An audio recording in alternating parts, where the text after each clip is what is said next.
नमस्कार, आप सबको बहुत बहुत स्वागत है। आज जो आपका है क्लास 6 का हिस्ट्री का, मैं ये आज बताने वाला हूँ। जैसा कि आपको पहले चैप्टर में मैंने बता दिया था, क्या, कब, कहाँ और कैसे आखेट खाद्य आग्रह से संग्रह से भोजन उत्पादन तक और आरंभिक नगर तक हमने आपको कंप्लीट कर दिया था। तो आज हम स्टार्ट करने वाले हैं, क्या बताती हैं हमें किताबें और कब्रें, राज्य, राजा और एक प्राचीन गणराज्य, और नए नए प्रश्न नए विचार। ये जो आपका है, ये 3 कंप्लीट करने वाले आज हैं।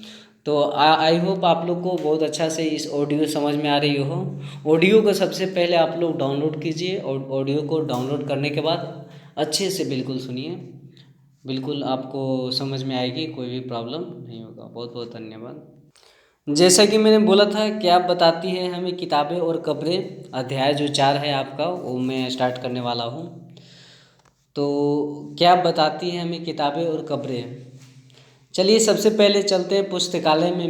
सबसे पहले पुस्तकालय। जैसे ही घंटी बजी, शिक्षक ने छात्रों को अपने साथ आने को कहा। आज वे पहली बार पुस्तकालय जा रहे थे। मेरी ने देखा कि पुस्तकालय उसकी कक्षा से काफ़ी बड़ा था और किताबें से भरे कई रैक रैक थे। कोने में एक अलमारी थी जो मोटी मोटी किताबें से भरी थी। मेरी एक अलमारी खोलने की कोशिश करते हुए मेरी मेरी को एक अलमारी खोलने की कोशिश करते हुए शिक्षक ने देखा। उस अलमारी में अलग अलग धर्मों से जुड़ी हुई महत्वपूर्ण किताबें हैं। क्या तुम्हें मालूम है कि हमारे पास वेदों का भी संग्रह है। मेरी सोचने लगी, वेद क्या है, चलो पता लगाएं। दुनिया के प्राचीनतम ग्रंथों में से एक। शायद आपने वेदों के बारे में सुना होगा। वेद 4 होते हैं, ऋग्वेद, सामवेद, यजुर्वेद और तथा अथर्ववेद होते हैं। सबसे पुराने वेद जो हैं आपके, उसको ऋग्वेद को माना जाता है, जिसकी रचना लगभग 3500 वर्ष पहले हुई। ऋग्वेद 1000 से ज़्यादा प्रार्थनाएं हैं जिन्हें सूक्त कहा गया है। सूक्त का मतलब है अच्छी तरह से बोला गया। ये विभिन्न देवी देवताओं की स्तुति में रचे गए। इनमें से 3 देवी देवता बहुत महत्वपूर्ण हैं, अग्नि, इंद्र और सोम। अग्नि आग के देवता हैं, इंद्र युद्ध के देवता, और सोम एक पौधा है जिसमें एक खास पेय बनाया जाता था। वैदिक प्रार्थनाओं की रचना ऋषियों ने की थी। आचार्य विद्यार्थियों को इन्हें अक्षरों, शब्दों और वाक्यों में बांटकर सरस्वर पाठ द्वारा कंठस्थ कराते थे। अधिकांशतः सूक्तों के रचयिता सीखने और सिखाने वाले पुरुष थे। कुछ प्रार्थनाओं की रचना महिलाओं ने की थी। ऋग्वेद की भाषा प्राकृतिक जो संस्कृत या वैदिक संस्कृत कहलाती है। आप स्कूल में जो संस्कृत पढ़ते हैं उस भाषा में थोड़ी सी भिन्न है। जैसा कि संस्कृत और अन्य भाषाएं, संस्कृत भाषा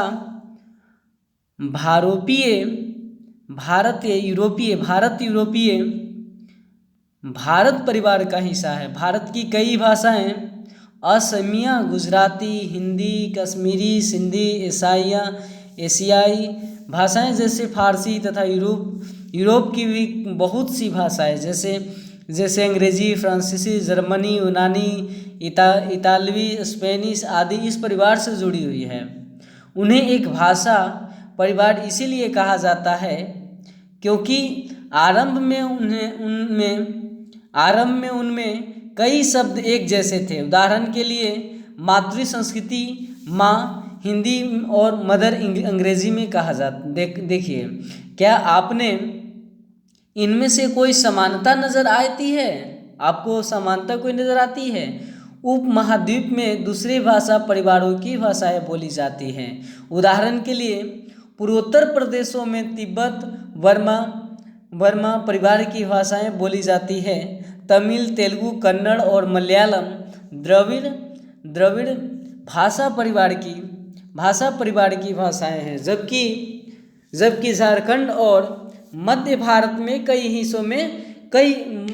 हिस्सों में बोली जाने वाली भाषाएं एशियाटिक परिवार से जुड़ी है।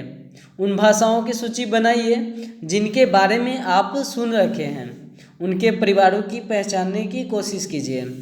हम जिन किताबों को पढ़ते हैं वे लिखी और छापी गई ऋग्वेद का उच्चारण किया जाता है और श्रवण किया जाता था, न कि पढ़ा जाता था। रचना के कई सदियों बाद इसे पहली बार लिखा गया। इसमें छापने का काम तो मुश्किल से 200 साल पहले हुआ। इतिहासकार ऋग्वेद का अध्ययन कैसे करते हैं? इतिहासकार पुरातत्वों की इस तरह ही स्थिति के बारे में जानकारी इकट्ठी करते हैं, लेकिन भौतिक अवशेषों के अलावा वे लिखित स्रोत का उपयोग करते हैं। चलिए देखते हैं कि ऋग्वेद का अध्ययन कैसे करते हैं। ऋग्वेद के कुछ सूक्त वार्तालाप के रूप में है। विश्वामित्र नामक ऋषि और देवियों के रूप में पूजित 2 नदियां ब्यास और सतलुज के बीच यह संवाद एक ऐसे सूक्त का अंश है। ऋग्वेद की पांडुलिपि का एक पन्ना भुज वृक्ष की छाल पर लिखी यह पांडुलिपि कश्मीर में पाई गई थी। लगभग 150 वर्ष पहले ऋग्वेद को सबसे पहली बार छापने के लिए इसका उपयोग किया गया था। इसी पांडुलिपि को देखकर अंग्रेजी अनुवाद तैयार किया हुआ यह पांडुलिपि पुणे महाराष्ट्र की एक पुस्तकालय में सुरक्षित है। विश्वामित्र और नदियाँ। विश्वामित्र, हे नदियाँ, अपने बिछड़ों को चाटती हुई 2 दमकती गायों की तरह 2 फुर्तीले घोड़े की चाल से पहाड़ों के नीचे आओ। इंद्र द्वारा दी हुई शक्ति से स्फूर्तित तुम रथों के बीच में सागर को और बह रही हो। तुम जल से निपुण और एक दूसरे से मिल जाना चाहती हो। नदियाँ, जल से परिपूर्ण हम देवताओं के बनाए रास्ते पर चलती है। एक बार निकलने वाले हमें रोका नहीं जा सकता। हे ऋषि, आप हमसे प्रार्थना क्यों कर रहे हो? विश्वामित्र, हे बहनों, मुझे गायन की प्रार्थना सुनो। मैं रथों और गाड़ियों के सहित बहुत दूर से आया हूँ। कृपा करके अपने जल को हमारे रथों और गाड़ियों की धुरियों के ऊपर न उड़ाओ, ताकि हम आसानी से उस पार जा सकें। नदियाँ, हम आपकी प्रार्थना सुनेंगे, जिससे आप सब सुरक्षित उस पार जा सको। इतिहासकार यह बताते हैं कि प्रार्थना उस क्षेत्र में रची गई होगी जहाँ ये नदियाँ बहती है। ये भी सुलझाते हैं कि जिस समाज में ऋषि रहते हैं वहाँ घोड़ों और गायों को बहुत महत्व दिया जाता था। इसलिए नदियों की तुलना घोड़ों और गायों से की गई है। क्या आपको लगता है कि रथ की भूमिका महत्वपूर्ण थे? अपने जवाब के लिए कारण बताइए। प्रार्थना की पंक्तियों को दोबारा पढ़कर यह बताइए कि उनमें परिवहन के लिए किन किन साधनों को उल्लेख है। ऋग्वेद की प्रार्थना में अन्य पूरी नदियों, खासकर सरस्वती, सिंधु और उसकी सहायक नदियों को भी जिक्र है। गंगा और जमुना का उल्लेख सिर्फ एक बार हुआ है। मानचित्र में देखिए, जैसा कि 5 नदियों की सूची बनाइए और उनके नाम ऋग्वेद में नहीं है। मवेशी, घोड़े और रथ। चलिए देखते हैं मवेशी, घोड़े और रथ। ऋग्वेद में मवेशियों, बच्चों, खासकर पुत्रों और घोड़ों की प्राप्ति के लिए अनेक प्रार्थनाएं हैं। घोड़ों को लड़ाई में रथ खींचने के काम में लाया जाता था। इन लड़ाइयों में मवेशियों जीत कर लाए जाते थे। लड़ाइयाँ वैसी ज़मीन के लिए भी लड़ी जाती थी जहाँ अच्छे चारागाह हो या जहाँ पर जौ जैसी जल्दी तैयार हो जाने वाली फसलों की उपजाया जा सकता हो। कुछ लड़ाइयाँ पानी के स्रोत और लोगों को बंदी बनाने के लिए भी लड़ी जाती थी। युद्ध में जीते गए धन का कुछ भाग सरदार रख लेते थे तथा कुछ हिस्सा पुरोहित को दे दिया जाता था। शेष धन आम लोगों को बांट दिया जाता था। कुछ धन यज्ञ करने के लिए भी प्रयुक्त होता था। यज्ञ की आग में आहुति दी जाती थी। ये आहुतियाँ देवी देवताओं को भी दी जाती थी। घी, अनाज और कभी कभी जानवरों की भी आहुति दी जाती थी। अधिकांश पुरुष इन युद्धों में भाग लेते थे। कोई अस्थायी सेना नहीं होती थी, लेकिन लोग सभाओं से मिलते जुलते और युद्ध व शांति के विषय में सलाह मशविरा करते थे। वहाँ ऐसे लोगों को अपना सरदार चुनते थे जो बहादुर और कुशल योद्धा हो। लोगों की विशेषताएं बताने वाले शब्द। लोगों की वर्गीकृत काम, भाषा, परिवार या समुदाय, निवास स्थान या सांस्कृतिक परंपरा के आधार पर किया जाता रहा है। ऋग्वेद में लोगों की विशेषताएं बताने वाले कुछ शब्दों को देखिए। ऐसे 2 शब्द हैं जिनका वर्गीकरण काम के आधार पर किया जाता है। पुरोहित, जिन्होंने कभी कभी ब्राह्मण कहा जाता था, तरह तरह के यज्ञ और अनुष्ठान करते थे। दूसरे लोग थे जैसे राजा। ये राजा वैसे नहीं थे जिनके बारे में आप बाद में पढ़ेंगे। ये न तो बड़ी राजधानियों और महलों में रहते थे, न इनके पास सेना थी, न ही ये कर वसूले करते थे। प्रायः राजा की मृत्यु के बाद उसका बेटा ही आपकी शासन नहीं बन जाता था। आपने पिछले अनुभाग को एक बार फिर से पढ़िए और पता लगाने की कोशिश कीजिए कि राजा क्या करते थे। जनता या पूरे समुदाय के लिए 2 शब्दों का इस्तेमाल होता था। एक था जिसका प्रयोग हिंदी व अन्य भाषाओं में आज भी होता है। दूसरा विर्स, जिसमें वैश्य शब्द निकला। इस विषय पर आप 5 विस्तार में अध्ययन से पढ़ेंगे। जैसे कि 5 में राज्य, राजा और प्राचीन गणराज्य है, तो उसमें पढ़ने को मिलेगा। तो जैसे कि मैंने बताया, ऋग्वेद में विष और जनों के नाम से मिलते हैं। हमें पुरुजन या विष, भारत जन या विषु, यदुजन या यदुजन या विश्व जैसे को उल्लेख मिलते हैं। आपने इनमें से कोई नाम जाना पहचाना लगता होगा। जिन लोगों ने इन प्रार्थनाओं की रचना की, वे कभी कभी खुद को आर्य कहते थे तथा अपने विरोधियों की दास या दस्यु कहते थे। दस्यु वे लोग होते थे जो यज्ञ नहीं करते थे और शायद दूसरी भाषाएं बोलते थे। बाद के समय में दास स्त्रीलिंग यानी दासी शब्द का मतलब गुलाम हो गया। दास वे स्त्री और पुरुष होते थे जिन्हें युद्ध में बंदी बनाया जाता था। उन्हें उनके मालिक की जायदाद माना जाता था। जो भी काम मालिकाना चाहते थे उन्हें वह सब करना पड़ता था। जिस युद्ध में उपमहाद्वीप के उत्तर पश्चिम में ऋग्वेद की रचना हो रही थी, उसी समय दूसरी जगहों पर एक अलग तरह का विकास हो रहा था। देखिए जैसा कि वहाँ क्या हो रहा था। खामोश प्रहरी कहानी महापाषाणों की। अगले पृष्ठ के चित्रों को देखिए। ये शिलाखंड महापाषाण, बड़ा पाषाण पत्थर, महा का मतलब बड़ा और पाषाण का मतलब पत्थर नाम से जाने जाते थे। पत्थर के दफन करने की जगह पर लोगों द्वारा बड़े करीने से लगाए थे। महापाषाण कब्रें बनाने की प्रथा लगभग 3000 साल पहले शुरू हो चुकी थी। यह प्रथा दक्कन, दक्षिणी भारत, उत्तर पूर्वी भारत और कश्मीर में प्रचलित थी।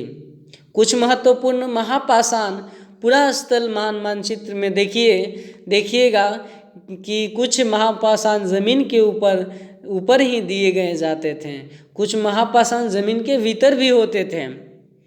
कई बार पुरातत्वविदों को गोलाकार सजाए हुए पत्थरों मिलते हैं, कई बार अकेला खड़ा हुआ पत्थर मिलता है। ये एकमात्र प्रमाण है जो ज़मीन के नीचे कब्रों की दर्शाता है। महापाषाणों के निर्माण के लिए लोगों कई तरह से काम करने पड़ते थे। हमने जो कार्यों की सूची बनाई है उनमें क्रमबद्ध कीजिए। गड्ढे खोदिए, शिलाखंडों को ढो कर लाइए, बड़े पत्थरों को तराशिए और मरे हुए को दफनाना। जैसा कि इन सब कब्रों में कुछ समानताएं हैं। सामान्यतः मृतकों को खास किस्म के मिट्टी के बर्तनों के साथ दफनाया जाता था, जिन्हें काले लाल मिट्टी के बर्तनों ब्लैक एंड रेड वेयर के नाम से जाना जाता है। इनके साथ ही मिले हैं लोह के औजार और हथियार, घोड़े के कंकाल और सामान तथा पत्थर और सोने के गहने। क्या हड़प्पा के शहरों में लोहे का प्रयोग होता था? महापाषाण कब्रों से मिले लोहे के सामान, बाईं ओर घोड़े के लिए सामान, नीचे बाईं ओर कुल्हाड़ियाँ के नीचे एक कटार। लोगों की सामाजिक असमानताएं के बारे में पता कीजिए। पुरातात्विक यह मानते हैं कि कंकाल के साथ पाई गई चीजें मरे हुए व्यक्ति को ही रही होगी। कभी कभी एक कब्र की तुलना दूसरे कब्रों में ज़्यादा चीज़ें मिलती हैं। मानचित्र 2 पर पृष्ठ 13 ब्राह्मगिरी को खोजो। यहाँ एक व्यक्ति की कब्र में 33 सोने के मनके और शंख पाए गए हैं। दूसरे कंकालों के सिर्फ एक मिट्टी जैसा कि बताया कि लोगों की सामाजिक असमानताओं के बारे में पता करना। पुरातात्विक यह मानते हैं कि कंकाल के साथ पाई गई चीज़ों मरे हुए व्यक्तियों की रही होगी। कभी कभी कब्र की तुलना में दूसरे कब्रों में ज़्यादा चीज़ें मिलती है, जैसा कि दिखाया गया। आखिरी ब्राह्मगिरी की खोजो। यहाँ एक व्यक्ति की कब्र है जहाँ 33 सोने की मनकी की और शंख पाए गए हैं। दूसरे कंकालों के पास सिर्फ एक मिट्टी के बर्तन ही पाए गए। यह दफनाए गए लोगों की सामाजिक स्थिति में भिन्नता को दर्शाता है। कुछ लोग अमीर थे तो कुछ लोग गरीब, कुछ लोग सरदार थे तो कुछ लोग अनुयायी। क्या कुछ कब्रगाहों खास परिवारों के लिए थी? कभी कभी महापाषाणों में एक से अधिक कंकाल मिले हैं। वे यह दर्शाते हैं कि शायद एक ही परिवार के लोगों को एक ही स्थान पर अलग अलग समय पर दफनाया गया था। बाद में मरने वाले लोगों को पोर्ट होल के रास्ते कब्रों में लाकर दफनाया जाता था। ऐसे स्थान पर गोलाकार लगाए गए पत्थरों या चट्टानों चिन्हों का काम करते थे, जहां लोग आवश्यकता अनुसार शव को दफनाने दोबारा आ सकते थे। इनम गांव एक विशिष्ट व्यक्ति की कब्र। मानचित्र में दिखाया गया है कि इनाम गांव को खोजो। यह वीमा की सहायक नदी के किनारे एक जगह है। वीमा की सहायक नदी घोड़े के किनारे एक जगह है। इस जगह पर 3600 से 2700 साल पहले लोग रहते थे, यानी 3600 साल से 2700 साल पहले लोग रहते थे। यहाँ वैश्विक लोगों को प्रायः गड्ढे में सीधा लिटा कर दफनाया जाता था। उनका सिर उत्तर की ओर होता था। कई बार उन्हें घर के अंदर ही दफनाया जाता था। ऐसे बर्तन जिसमें शायद खाना और पानी हो, दफनाए गए शव के पास रख दिए जाते थे। एक आदमी को 5 कमरों वाले मकान के आंगन में 4 पैरों वाले मिट्टी के एक घड़े से संदूक में दफनाया गया था। बस्ती के बीच में बसा यह घर गांव सबसे बड़े घरों में एक था। एक घर में एक अनाज का गोदाम भी था। 100 के पैर मुड़े हुए थे। क्या आपको लगता है कि यदि किसी सरदार का 100 था तो अपने जवाब में कारण बताइए। क्या बताते हैं हमें कंकाले के अध्ययन। छोटे आकार के आधार पर एक बच्चे के कंकाल को आसानी से पहचाना जा सकता है, लेकिन एक बच्चे और बच्ची की कंकाल के बीच कोई बड़ा फर्क नहीं होता। क्या हम यह बता सकते हैं कि कंकाल किस पुरुष का है या स्त्री का है। कभी कभी लोग कंकाल के साथ मिले सामानों के आधार पर इनका अंदाज लगाते हैं। उदाहरण के लिए, यदि कंकाल के साथ गहने मिलते हैं तो कई बार उन्हें महिला का कंकाल माना जाता है। लेकिन ऐसी समझ के साथ समस्याएं हैं। अक्सर पुरुष भी आभूषण पहनते थे। कंकाल का लिंग पहचानने का बेहतर तरीका उसकी स्त्रियों की जांच है। चूँकि महिलाओं बच्चों को जन्म देती है, इसीलिए उनकी कटी प्रदेश या कुल्हा पुरुषों से ज़्यादा बड़ा होता है। ये समझ कंकालों के आधुनिक स्थानों पर आधारित है। आज से लगभग 2000 साल पहले चरक नाम के प्रसिद्ध वैद्य हुए थे। उन्होंने चिकित्सा शास्त्र पर चरक संहिता नाम की किताब लिखे थे। वे कहते हैं कि मनुष्य के शरीर में 360 हड्डियाँ होती है। यह आधुनिक शरीर की रचना विज्ञान की 206 हड्डियों से काफ़ी ज़्यादा है। संभवतः चरक ने अपनी गिनती में दांत हड्डियों के जोड़ और कार्टिलेज को जोड़कर यह संख्या बताई थी। इनाम गांव के लोगों के काम धंधे। इनाम गांव के पुरातत्व को गेहूँ, चना, जौ, चावल, दाल, बाजरा, मटर और तिल के बीज जैसे कई जानवरों की हड्डियाँ भी मिली हैं। कई हड्डियों पर काटने का निशान से यह अंदाज होता है कि लोग उन्हें खाते होंगे। गाय, बैल, भैंस, बकरी, भेड़, कुत्ता, घोड़ा, गधा, सुअर, सांभर, चितकबरा, हिरन, कृष्ण मृग, खरहा, नेवला, चिड़िया, घड़ियाल, कछुआ, केकड़ा और मछली की हड्डियाँ भी पाई गई हैं। ऐसे साक्ष्य मिले हैं कि बेर, आंवला, जामुन, खजूर और कई तरह की रसभरियाँ एकत्रित की जाती थी। एटलस में चीन को देखो। लगभग 3500 साल पहले यही यहाँ की लेखन कला के सबसे पुराने उदाहरण हैं। यह जानवरों की हड्डियों पर लिखा गया था। उन्हें भविष्यवाणी करने वाली हड्डियों कहा जाता है, क्योंकि यह मान्यता थी कि वे भविष्य बताती हैं। राजा लोग लिपिकारों से इन हड्डियों पर सवाल लिखवाते थे। क्या वे युद्ध जीतेंगे? क्या फसलें अच्छी होगी? क्या उन्हें पुत्र होंगे? फिर इन हड्डियों को आग में डाल दिया जाता था। इनमें गर्मी से चटक कर दरार पड़ जाती थी।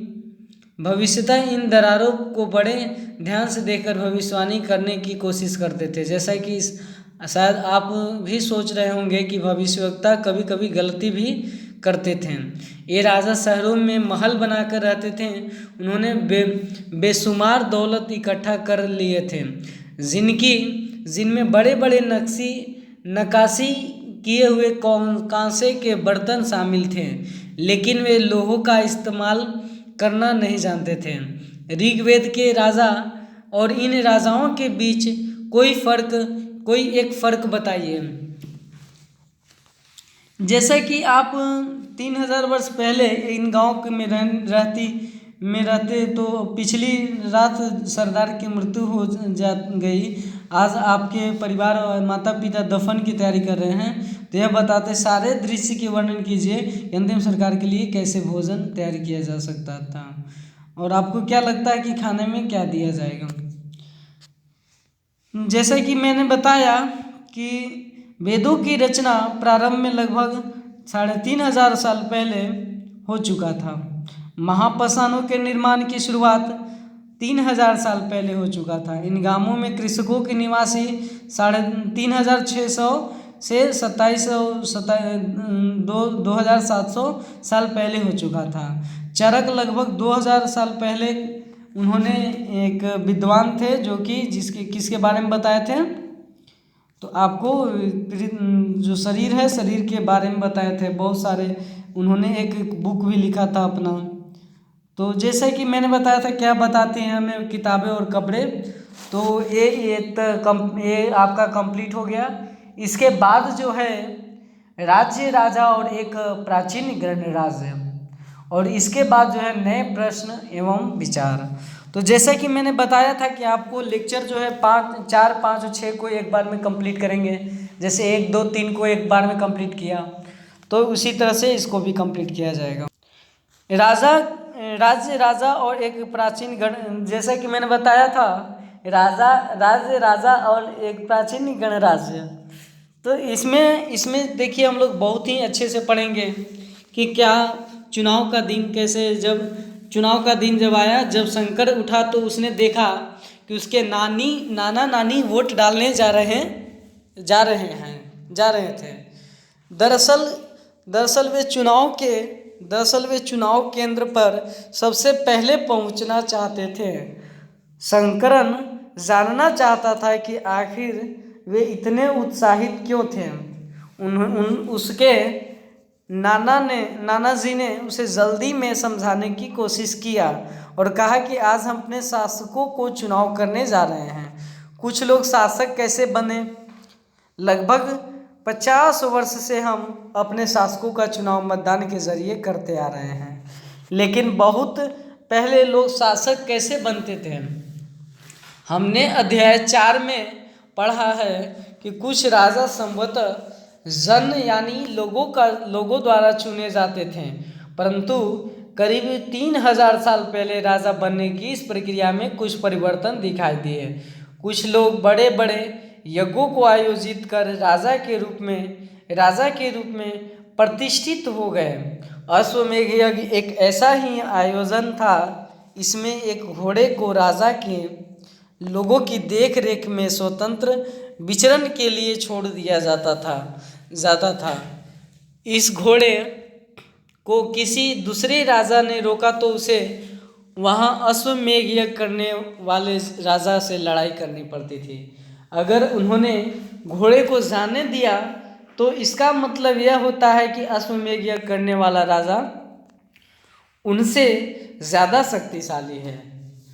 इनके बाद उन राजाओं को यज्ञ में आमंत्रित किया जाता था। यह एक विशिष्ट पुरोहितों द्वारा संपन्न किया जाता था। इसके लिए उन्होंने उपहारों से सम्मानित किया जाता था। अश्वमेध यज्ञ करने वाला राजा बहुत शक्तिशाली माना जाता था।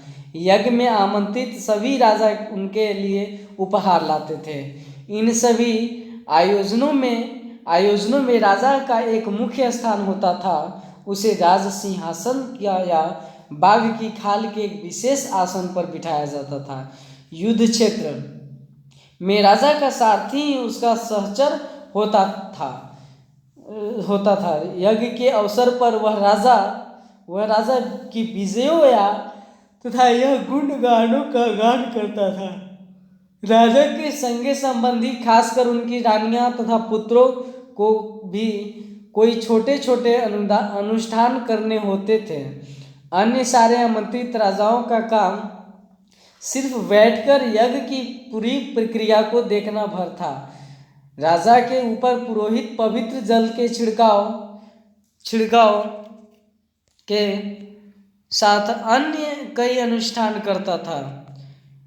विष अथवा वैश्य, जैसे कि सामान्य लोग उपहार लाते थे, जिन्हें पुरोहित शूद्र मानते थे, उन्हें कई अनुष्ठानों से शामिल नहीं किया जाता था। इस यज्ञ में उपस्थित होने वाले जैसा कि आपने इस समय उत्तर भारत में खासकर गंगा यमुना क्षेत्र में कई ग्रंथ रचे गए। ऋग्वेद के बाद रचे गए होने वाले कारण वे उत्तर वैदिक ग्रंथ कहे जाते हैं। उत्तर वैदिक ग्रंथ किसे कहेंगे? जिस समय उत्तर भारत में खासकर गंगा यमुना क्षेत्र में कई ग्रंथ रचे गए, ऋग्वेद के बाद रचे होने के कारण वे उत्तर वैदिक ग्रंथ कहे जाते हैं। इनके अंतर्गत सामवेद, ऋग्वेद, यजुर्वेद, अथर्ववेद तथा अन्य ग्रंथ शामिल हैं। पुरोहितों द्वारा रचित इन ग्रंथों में विभिन्न प्रकार के अनुष्ठान और उनके संपादन की विधियां बताई गई है।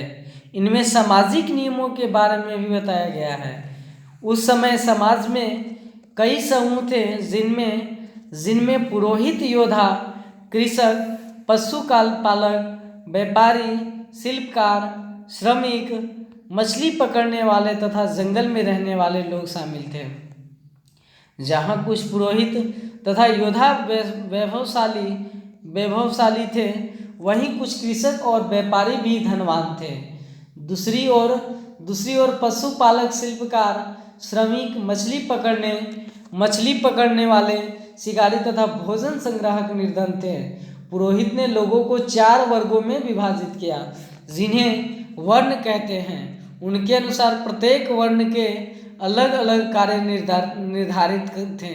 पहला वर्ण ब्राह्मणों का था।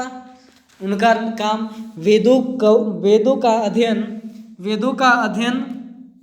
और अध्यापन यह करना था, जिनके लिए उन्हें उपहार मिलता था। दूसरा स्थान शासकों का था, जिन्हें क्षत्रिय कहा जाता था। उनका काम युद्ध करना और लोगों की रक्षा करना था। तीसरे स्थान पर वैश्य थे। इनके कृषक, पशुपालक और व्यापारी आते थे। क्षत्रिय और वैश्य दोनों एक ही यज्ञ करने का अधिकार प्राप्त था। वर्णों में अंतिम स्थान शूद्रों का था। इनका काम अन्य 3 वर्गों की सेवा करना था। इन्हें कोई अनुष्ठान करने का अधिकार नहीं था।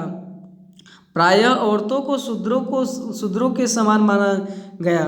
महिलाओं तथा शूद्रों के वेदों में अध्ययन का अधिकार नहीं था। पुरोहित के अनुसार सभी वर्णों का निर्धारित जन्म के आधार पर होता था। उदाहरण के तौर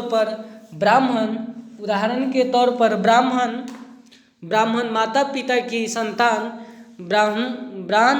ब्राह्मण की होती थी। उसके बाद में कुछ लोगों को अछूत माना गया। अछूत वर्गों में कुछ शिल्पकार, शिकारी तथा भोजन संग्राहक शामिल थे। साथ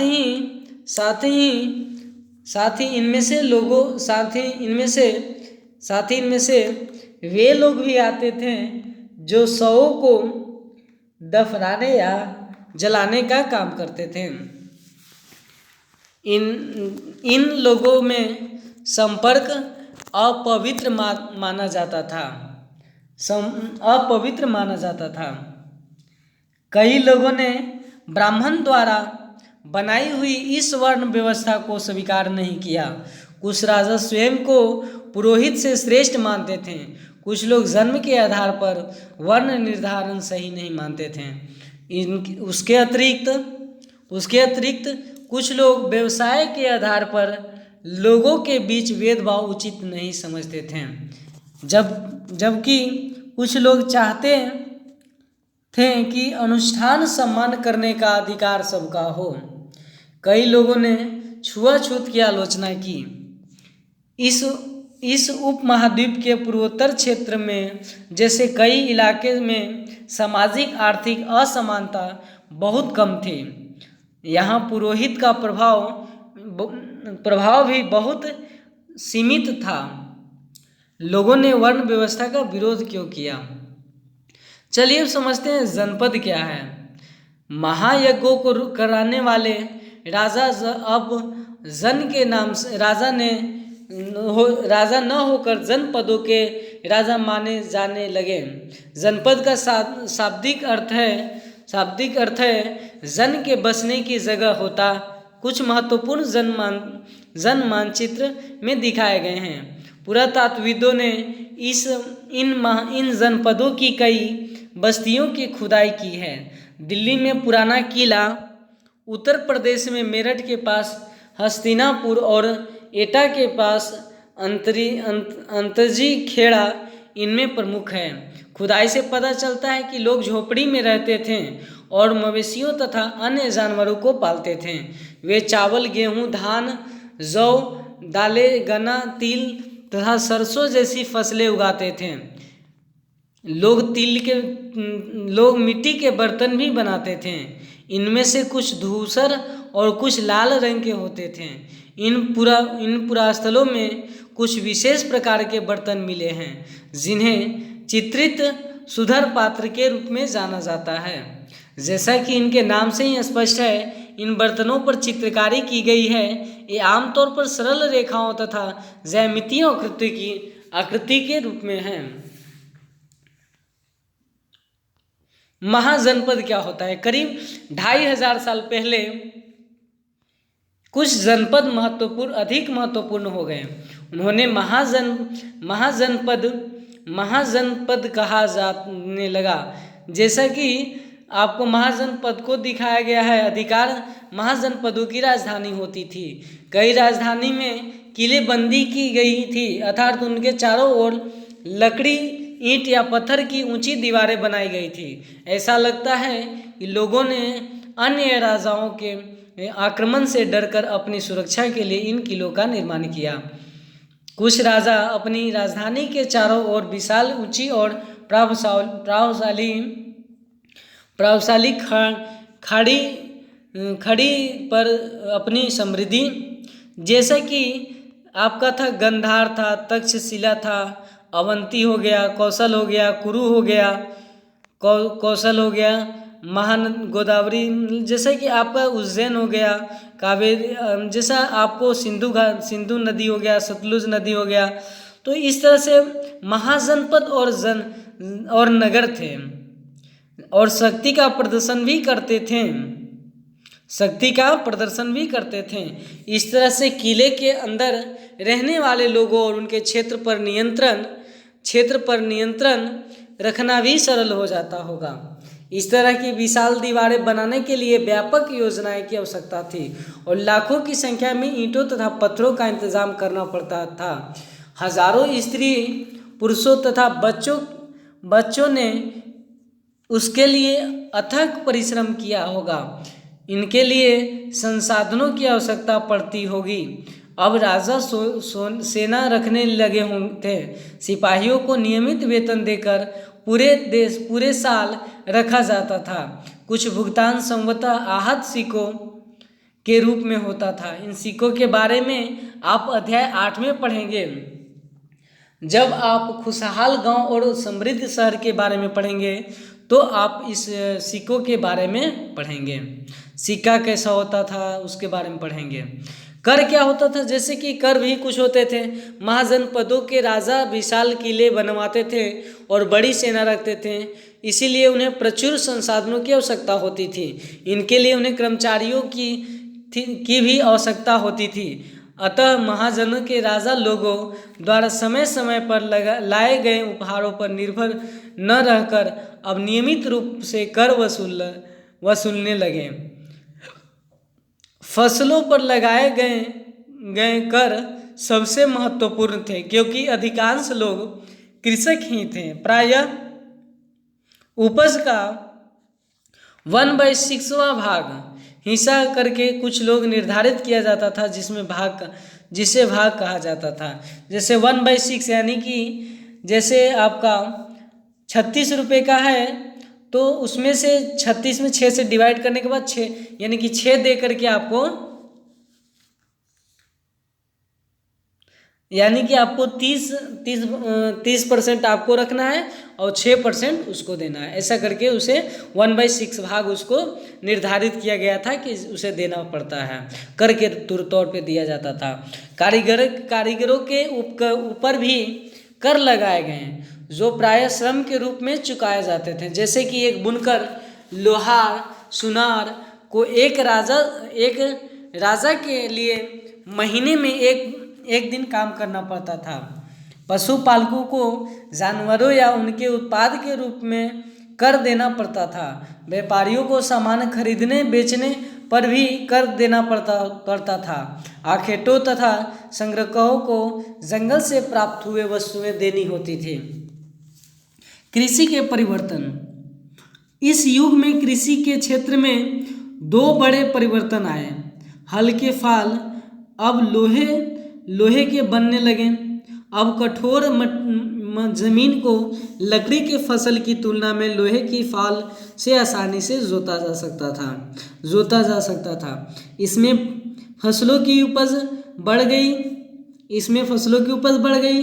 दूसरे लोगों ने धान के पौधों को रोपण शुरू किया, अर्थात खेतों के बीज छिड़क कर धान उपजाने के बजाय धान के पौधों को तैयार करना रोपण शुरू किया। अब पहले की तुलना में बहुत ज़्यादा पौधे जीवित रह जाते थे, इसलिए पैदावार भी ज़्यादा होने लगी। इसमें कमर तोड़ परिश्रम लगता था। ये काम ज़्यादातर दासी तथा भूमिहीन खेतिहर मजदूर कमकार करते थे। क्या आप बता सकते हैं कि राजा इन परिवर्तनों को प्रोत्साहित कैसे करते थे? जैसे कि अब सूक्ष्म निरीक्षण मगध हो गया। पहला जो मगध है, मगध को यदि देखा जाए तो मगध आपको लगभग 200 सालों के भीतर मगध सबसे महत्वपूर्ण जनपद बन गया। गंगा और सोन जैसी नदियां मगध से होकर बहती हैं। ये यातायात, जल वितरण और ज़मीन को उपजाऊ बनाने के लिए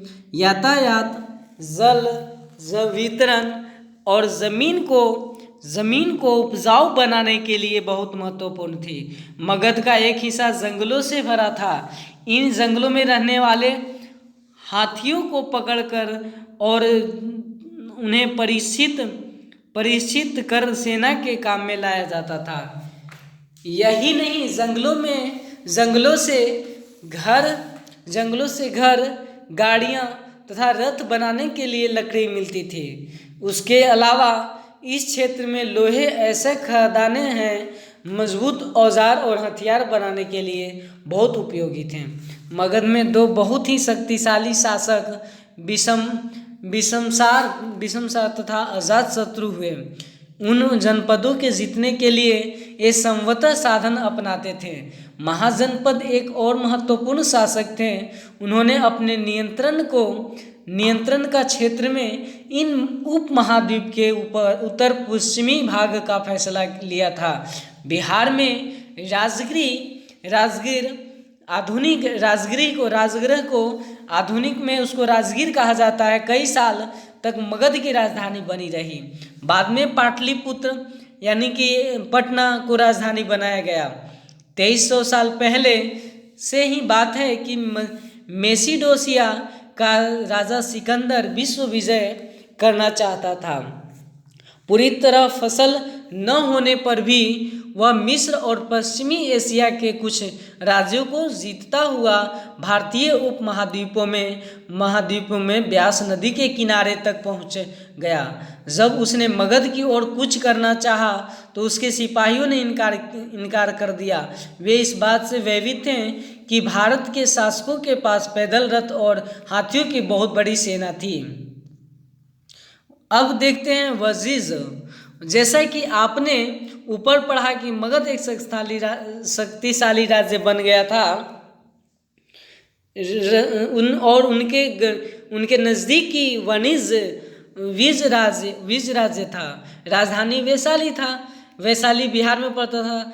जैसा यहाँ एक अलग किस्म की शासन व्यवस्था जिसे गण या संघ कहते थे। गण का मतलब वह शब्द कई सदस्यों वाले समूह के लिए किया जाता है और संघ का मतलब होता है संगठन या सभा।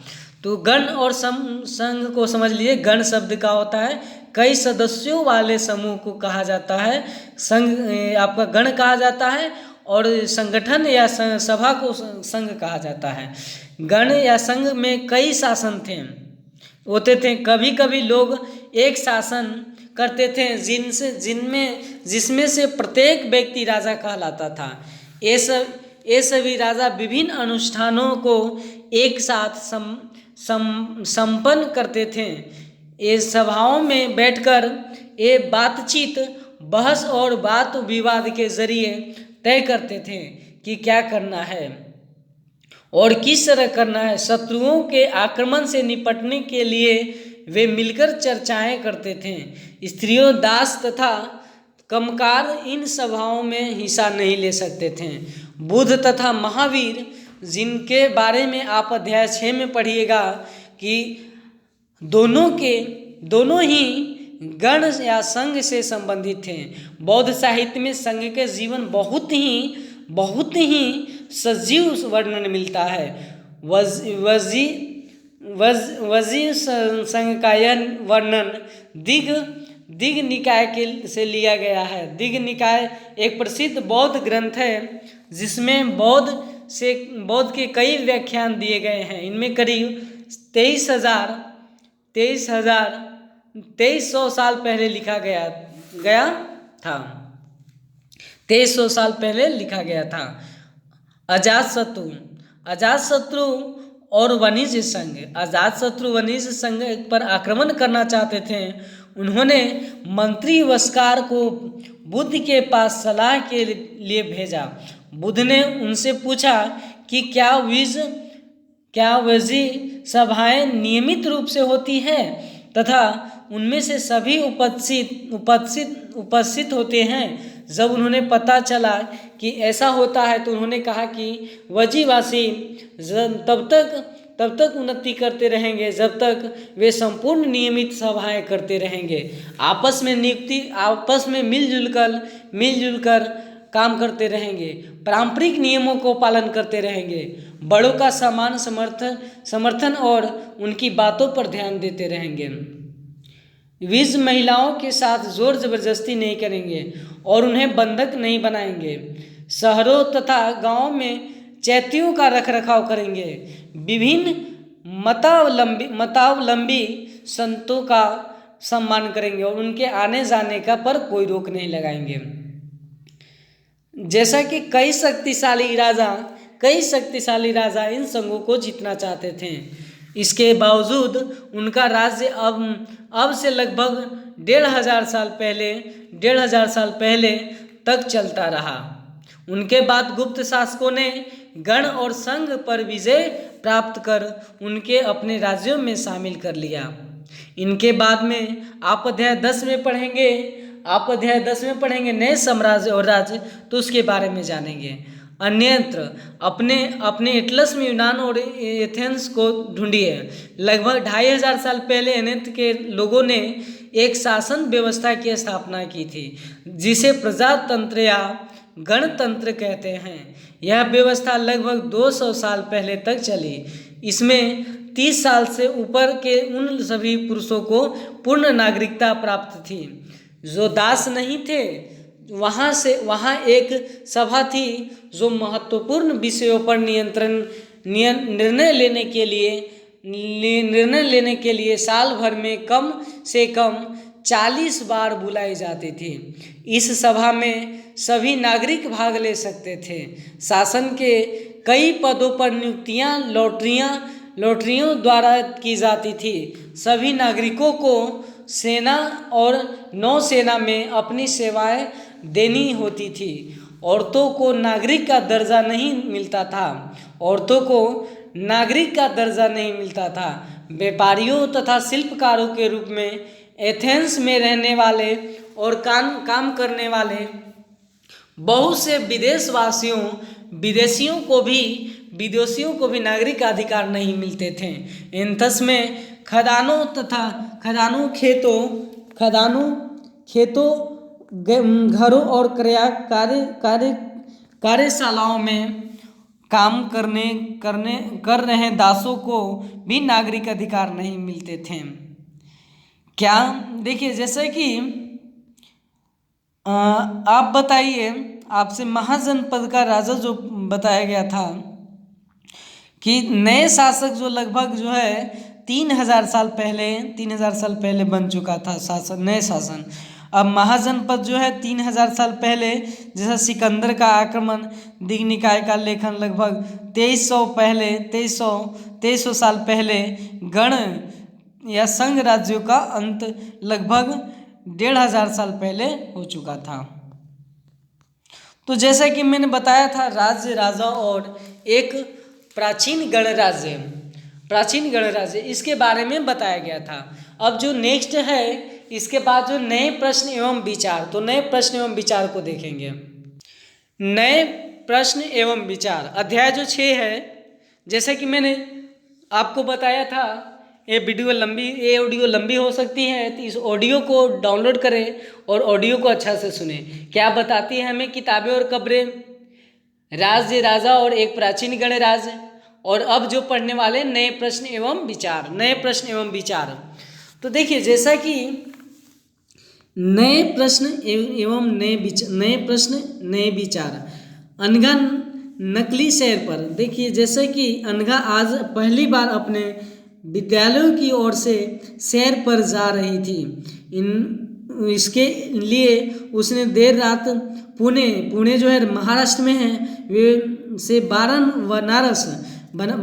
वाराणसी उत्तर प्रदेश की ट्रेन पकड़ी। स्टेशन पर अनघा को छोड़ने आई उसकी माँ ने अध्यापिका से कहा, बच्चों को बुद्ध के बारे में बताने के साथ साथ उन्हें सारनाथ दिखाने भी ले जाइएगा।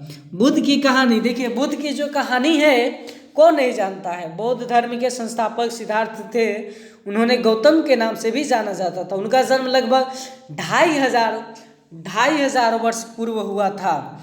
यह वह समय था जब लोगों के जीवन में तेजी से परिवर्तन हो रहे थे। जैसा कि आपने अध्याय 5 में पढ़ा, महाजनपदों के कुछ राजा कुछ समय बहुत शक्तिशाली हो गए थे। हजारों सालों के बाद फिर से नगर उभर रहे थे। गांवों के जीवन में भी बदलाव आ रहा था। जैसे कि अध्याय 9 में आप देखिएगा, बहुत से विचारक इन परिवर्तनों को समझने का प्रयास कर रहे थे। वे जीवन के सच्चे अर्थ को समझना भी चाह रहे थे। बुद्ध भगवान जो थे, वो बौद्ध भगवान तो अपना जीवन के बारे में सच्चे अर्थ को भी समझना चाह रहे थे। बुद्ध क्षत्रिय थे तथा शाक्य नामक एक छोटे से गण के संबंधित थे। युवावस्था में ही ज्ञान की खोज में उन्होंने घर के सुखों को छोड़ दिया। अनेक वर्षों तक भ्रमण करते रहे तथा उनके अन्य विचारों से मिलकर चर्चा करते रहे। अंततः ज्ञान प्राप्ति के लिए उन्होंने स्वयं ही रास्ता ढूंढने का निश्चय किया। इसके लिए उन्होंने बोध गया बिहार में एक पीपल के नीचे कई दिनों तक तपस्या किए।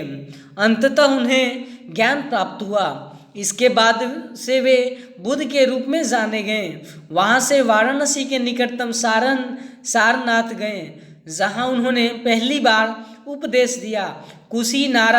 कुशीनारा में मृत्यु से पहले शेष जीवन उन्होंने पैदल ही एक स्थान से दूसरे स्थान की यात्रा करने और लोगों की शिक्षा देने में व्यतीत किया। बुद्ध ने शिक्षा दी कि यह जीवन कष्टों और दुखों से भरा हुआ है और ऐसा हमारी इच्छा और लालसाओं जो हमेशा पूरी नहीं हो सकती के कारण होता है। कभी कभी हम जो चाहते हैं वह प्राप्त करने के लिए भी संतुष्ट नहीं होते हैं और अधिक वस्तुओं को पाने की इच्छा करने लगते हैं। बुद्ध ने इस लिप्सा को तहजा तृष्णा कहा है। बुद्ध ने शिक्षा की आत्मसंयम अपनाकर हम ऐसी लालसा से मुक्ति पा सकते हैं। उन्होंने लोगों को दयालु होने पर मनुष्यों के साथ साथ जानवरों को जीवन का भी आदर करने की शिक्षा दी। वे मानते थे कि हमारे कर्मों के परिणाम चाहे वे अच्छे हो या बुरे, हमारे वर्तमान जीवन के साथ बाद के जीवन को भी प्रभावित करते हैं। बुद्ध ने अपनी शिक्षा सामान्य लोगों की प्राकृतिक भाषा में दी। इससे सामान्य लोग भी उनके संदेश को समझ सके। वेदों की रचना के लिए किस भाषा का प्रयोग हुआ था? बुद्ध ने कहा कि लोगों की शिक्षा को केवल इसलिए नहीं स्वीकार करें कि यह बल्कि उनका उपदेश है, बल्कि वे उसे अपने विवेक से मापें। आइए देखिए उन्होंने ऐसा किस प्रकार किया। जैसा कि आपने कीसा गौतमी की कहानी सुनिए।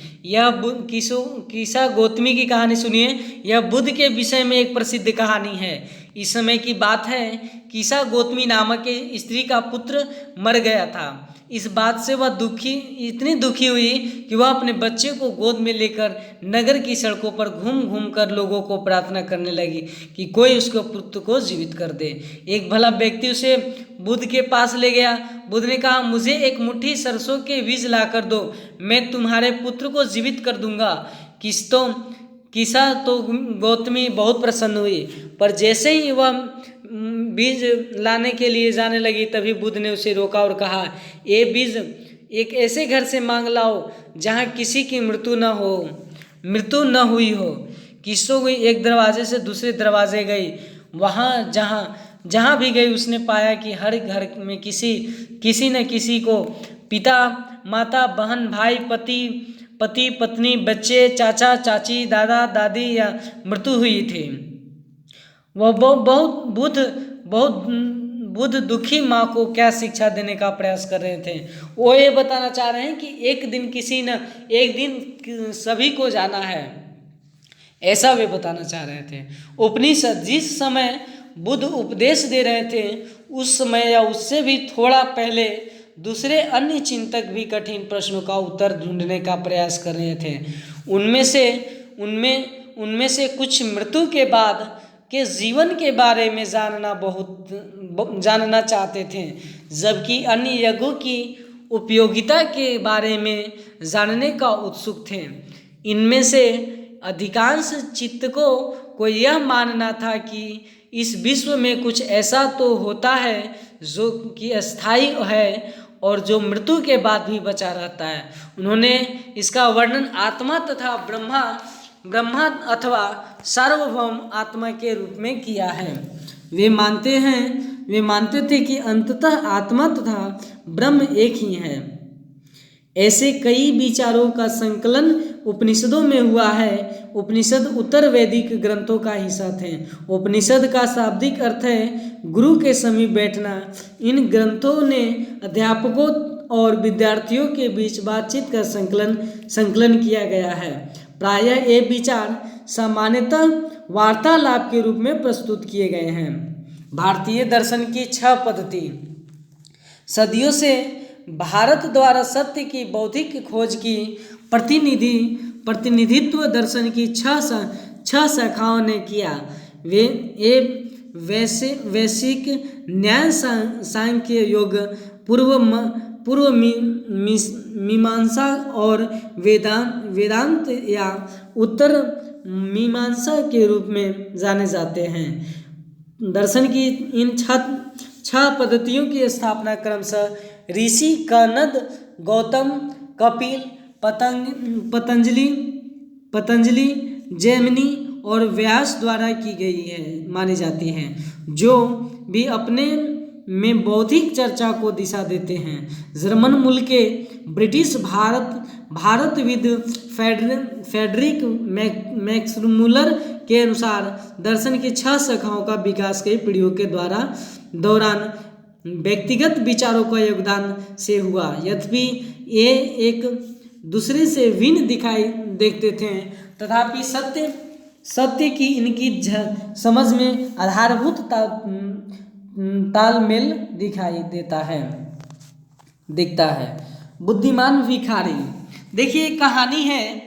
यह वार्तालाप छांदोग्य उपनिषद नामक प्रसिद्ध उपनिषद की एक कहानी पर आधारित है। शौनक व अभिप्रतानिक नामक 2 ऋषि सार्वभौम आत्मा की उपासना करते थे। एक बार ज्यों ही वे भोजन करने के लिए बैठे, एक भिखारी आया और भोजन मांगने लगा। शौनक ने कहा, हम तुम्हें कुछ नहीं दे सकते। भिखारी ने पूछा, विद्वजन, आप किसकी उपासना करते हैं? अभिप्रातनिक ने उत्तर दिया, सार्वभौम आत्मा की। ओह, इसका मतलब आप यह जानते हैं कि यह सार्वभौम आत्मा संपूर्ण विश्व में विद्यमान है। ऋषियों ने कहा, हाँ, हम तो यह जानते हैं। तो भिखारी ने फिर पूछा, अगर यह सार्वभौम आत्मा संपूर्ण विश्व में विद्यमान है तो यह मेरे अंदर भी विद्यमान है। मैं कौन हूँ? मैं इस विश्व का एक भाग ही तो हूँ। तुम सत्य बोलते हो युवा ब्राह्मण, इसीलिए ये ऋषियों मुझे भोजन न देकर आप उस सार्वभौम आत्मा को भोजन देने से मना कर रहे हो। भिखारी की बात की सच्चाई जानकर ऋषियों ने उसे भोजन दे दिया। जैसा कि आप जानते हैं, सार्वभौम आत्मा संपूर्ण विश्व में विद्यमान है। जैसा कि हर एक लोगों के इस कहानी से आपको ये समझना चाहिए कि बुद्धिमान भिखारी वो इस तरह से बताता है कि जैसा कि मैं तो एक सार्वभौम आत्मा हूँ, मेरे अंदर भी आत्मा है, तो आप यदि भोजन मुझे नहीं कराते हैं तो सार्वभौम आत्मा आप कैसे पालन कर रहे हैं। इस चर्चाओं में भाग लेने वाले अधिकांशतः पुरुष ब्राह्मण तथा राजा होते थे। कभी कभी गार्गी जैसी स्त्री विचारों को भी उल्लेख मिलता है। विद्वता के लिए प्रसिद्ध गार्गी दरबारों में होने वाले वाद विवाद में भाग लिया करती थी। निर्धन व्यक्ति इस तरह के वाद विवाद में बहुत कम ही हिस्सा लेते थे। इस तरह का एक प्रसिद्ध उपवाद सत्यकाम जवाल का नाम उसकी दासी माँ के नाम पर पड़ा। सत्यकाम के मन में सत्य जानने की तीव्र जिज्ञासा उत्पन्न हुई। गौतम नामक एक ब्राह्मण ने उन्हें एक विद्यार्थी के रूप में स्वीकार किया तथा वे अपने समय के सर्वाधिक प्रसिद्ध विचारकों में से एक बन गए। उपनिषदों के कई विचारों का विकास बाद में प्रसिद्ध विचारक शंकराचार्य के द्वारा किया गया था, जिनके बाद में आप कक्षा 7 में पढ़ेंगे। आप कक्षा 7 में पढ़ेंगे। व्याकरणविद पाणिनि को शायद आप लोग नहीं जानते हैं, तो जानिए। इस युग में कुछ अन्य विद्वान भी खोज कर रहे थे। उन्हीं प्रसिद्ध विद्वानों में से एक पाणिनि ने संस्कृत भाषा के व्याकरण की रचना की थी। उन्होंने स्वरों तथा व्यंजकों को एक विशेष क्रम में रखकर उनके आधार पर सूत्रों की रचना की थी। ये सूत्र बीजगणित के सूत्रों से काफ़ी मिलते जुलते हैं। उन्होंने प्रयोग करके उन्होंने संस्कृत भाषा के प्रयोग के नियम लघु सूत्रों के रूप में लिखे, जो कि 3000 साल पूर्व में दिए थे। जैन धर्म, चलिए अब समझते हैं। बौद्ध धर्म को समझ गए, अब जैन धर्म को। इस युग में अर्थात लगभग 2500 वर्ष पूर्व जैन धर्मों ने 24वें तथा अंतिम तीर्थंकर वर्धमान महावीर ने भी अपने विचारों का प्रसार किया। वह विज को संघ की लक्ष्मी के रूप में कुल के एक क्षत्रिय राजकुमार थे। इस संघ के विषय में आपने अध्याय 5 में पढ़ा कि 30 वर्ष की आयु में उन्होंने घर छोड़ दिया था और जंगल में रहने लगे थे। 12 वर्ष तक उन्होंने कठिन एकाएक जीवन व्यतीत किया। इनके बाद उन्होंने ज्ञान प्राप्त हुआ। उनकी शिक्षा सरल थी। सत्य जानने की इच्छा रखने वाले प्रत्येक स्त्री व पुरुष को अपना घर छोड़ देना चाहिए। उन्हें अहिंसा के नियमों को कड़ाई से पालन करना चाहिए, अर्थात किसी भी जीव को न तो नष्ट कर देना चाहिए और न ही उनकी हत्या करनी चाहिए। महावीर का कहना था, सभी जीव जीना चाहते हैं, सभी के लिए जीवन प्रिय है। महावीर ने अपनी शिक्षा प्राकृतिक में दी। यही कारण है कि साधारण जन भी उनके अनुयायियों की शिक्षाओं को समझ सके। देश के अलग अलग हिस्सों में प्रकृति के अलग अलग रूप में प्रचलित हैं। प्रचलन क्षेत्र के आधार पर क्षेत्र के आधार पर ही अलग अलग नाम थे। जैसे मगध में बोली जाने वाली प्राकृतिक मगधी कहलाती थी। जैन नाम से जाने वाले एक महावीर के अनुयायी को भोजन के शिवीच्छा मांगकर सदा जीवन बिताना होता था। उन्हें पूरी तरह से ईमानदार होना पड़ता था तथा चोरी न करने की उन्हें सख्त हिदायत थी। उन्हें ब्रह्मचर्य का पालन करना होता था। पुरुषों को वस्त्रों को सहित सब कुछ त्याग देना पड़ता था। अधिकांश व्यक्तियों के लिए ऐसे कड़े नियमों का पालन करना बहुत कठिन था। फिर भी हजारों व्यक्तियों ने इस नई जीवन शैली को जानने और सीखने के लिए अपने घरों को छोड़ दिया। कई अपने घरों पर ही रहे और भिक्षुक भिक्षुणी के बने लोगों की भोजन प्रदान की सहायता करते रहे। मुख्यतः व्यापारियों ने जैन धर्म का समर्थन किया। किसानों के लिए इन नियमों का पालन करना अत्यंत कठिन था, क्योंकि फसल की रक्षा के लिए उन्हें कीड़े मकोड़े को मारना पड़ता था। बाद ही सदियों के में जैन धर्म में उत्तर भारत में के कई हिस्सों के साथ साथ गुजरात, तमिलनाडु और कर्नाटक में भी फैल गया। महावीर तथा उनके अनुयायियों की शिक्षाएं हुई कई शताब्दियों तक मौखिक रूप में ही रही। वर्तमान रूप में उपलब्ध जैन धर्म की शिक्षाएं लगभग 1500 वर्ष पूर्व गुजरात में वल्लवी नामक स्थान पर लिखी गई थी। देखिए, इस चीज़ को ध्यान में रखिएगा। वर्तमान रूप में उपलब्ध जैन धर्म की शिक्षाएं लगभग 1500 वर्ष पूर्व गुजरात में वल्लवी नामक स्थान पर लिखी गई थी।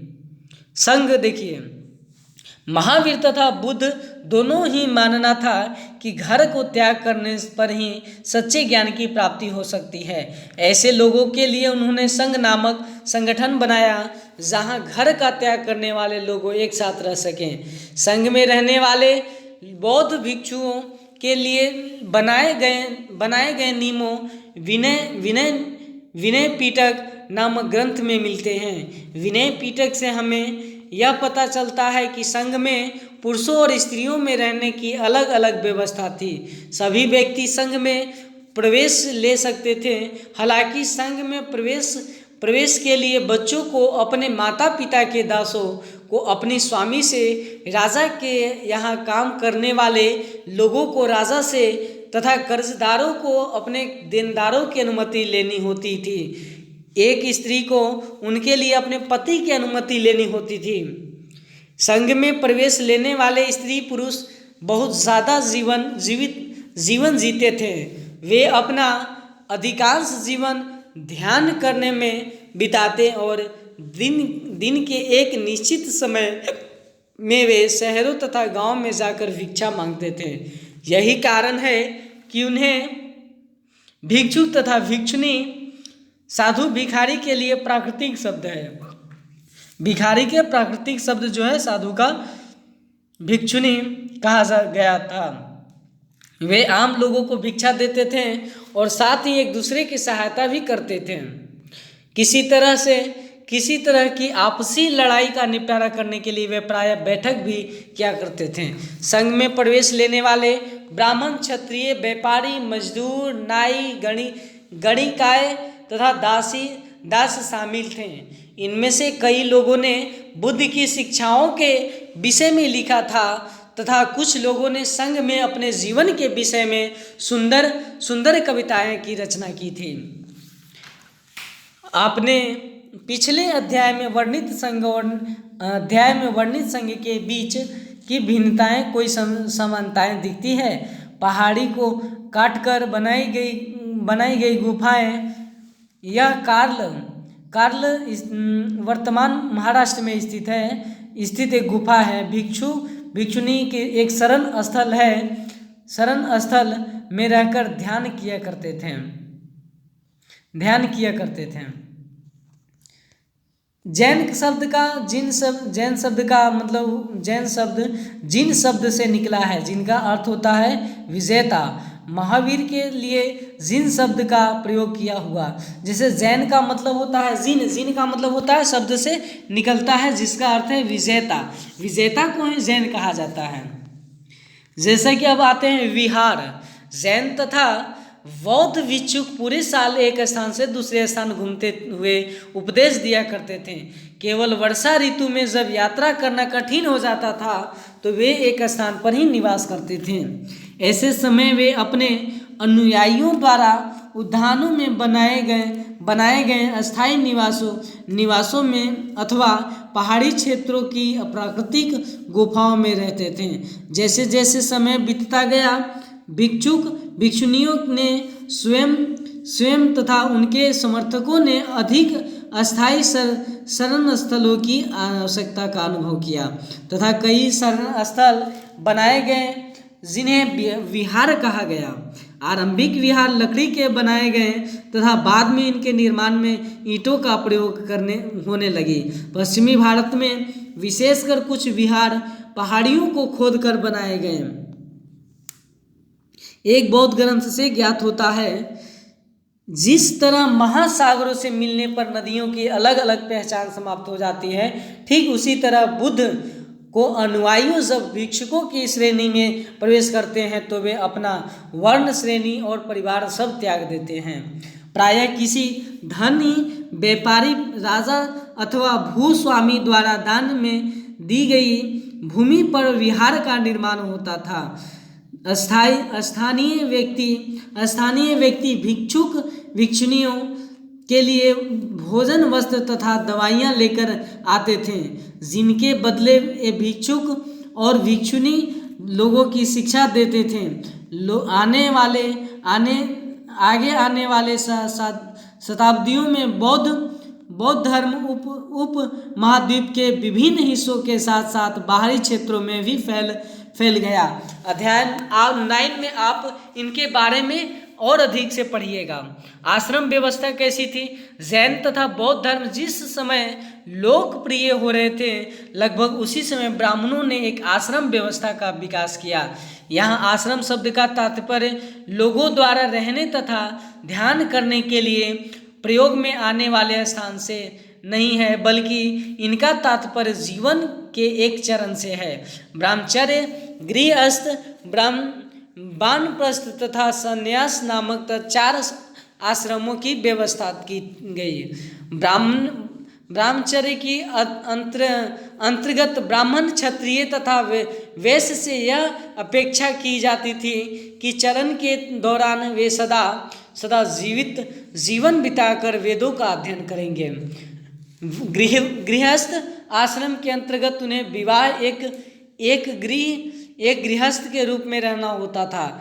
वानप्रस्थ के अंतर्गत उन्हें जंगल में रहकर साधना करनी थी। अंततः उन्हें सब कुछ त्याग कर सन्यासी बन जाना था। आश्रम व्यवस्था ने लोगों को अपने जीवन का कुछ हिस्सा ध्यान में लगाने पर बल दिया। प्रायः स्त्रियों को वेद पढ़ने की अनुमति नहीं थी और उन्हें अपने पतियों द्वारा पालन किए जाने वाले आश्रम का ही अनुसरण करना होता था। देखिए अन्यत्र क्या होता है। अन्यत्र एटलस जो है, एटलस में ईरान को ढूंढिए। जरथुस्त्र एक ईरानी पैगंबर थे। इनकी शिक्षाओं का संकलन ज़ैंद अवेस्ता नामक ग्रंथ में मिलता है। ज़ैंद अवेस्ता की भाषा तथा उनकी वर्णित रीति रिवाज वेदों की भाषा और रीति रिवाजों से काफ़ी मिलते जुलते हैं। जरथुस्त्र की मूल शिक्षा का सूत्र है सद्विचार, सद्वचन तथा सद्कार्य। हे ईश्वर, बल, सत्य प्रधानता एवं सद्विचार प्रदान कीजिए, जिनके जरिए हम शांति बना सकें। 1000 से अधिक वर्षों तथा जरथुस्त्रवाद ईरान का एक प्रमुख धर्म रहा। बाद में कुछ जरथुस्त्रवादी ईरान से आकर गुजरात और महाराष्ट्र के तटीय नगरों में बस गए। वे लोग ही आज के पारसियों के पूर्वज हैं। जैसा कि मैंने आपको बताया कि उपनिषदों के विचार जैन महावीर तथा बुद्ध लगभग 2500 वर्ष पूर्व, जैन धर्म का लेखन जो लगभग 1500 वर्ष पूर्व स्टार्ट हो चुका था। जैसे कि मैंने बताया नए प्रश्न एवं नए विचार की जो है कहानी था, इस कहानी में मैंने ये बताया। अब इसके बाद जो है नए प्रश्न एवं नए विचार के बारे में हम लोग समझ गए और राज्य और राजा के जो था वो भी समझ गए। हमने बताया था जैसा कि क्या बताती है हमें किताबें और कब्रें, उसके बारे में हम लोगों ने जाना। उसके बाद हम लोगों ने राज्य, राजा और उनके प्राचीन गणराज्य के बारे में जाना और इसके बाद जो नए प्रश्न एवं विचार के बारे में जाना। बहुत बहुत धन्यवाद लगे रहने के लिए। अब इसके बाद जो है इसके बाद जो वीडियो बनाऊंगा, अशोक एक अनोखा साम्राज्य जिसने युद्ध का त्याग किया, उसके बाद खुशहाल गांव और समृद्ध शहर, और जो है व्यापारी राजा और तीर्थयात्री, ये तीनों को एक बार में कंप्लीट करेंगे। तो जैसा कि मैंने वादा किया था कि क्या बताती है हमें किताबें और कब्रें, उसको ख़त्म कर दिया। राज्य, राजा और उनके प्राचीन गणराज्य, उसके बारे में कंप्लीट किया। जो लास्ट था नए प्रश्न एवं विचार, इसको भी कंप्लीट कर दिया।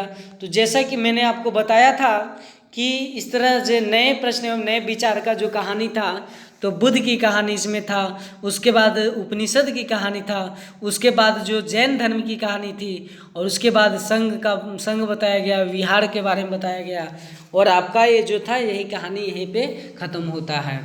तो बहुत बहुत धन्यवाद लगे रहने के लिए।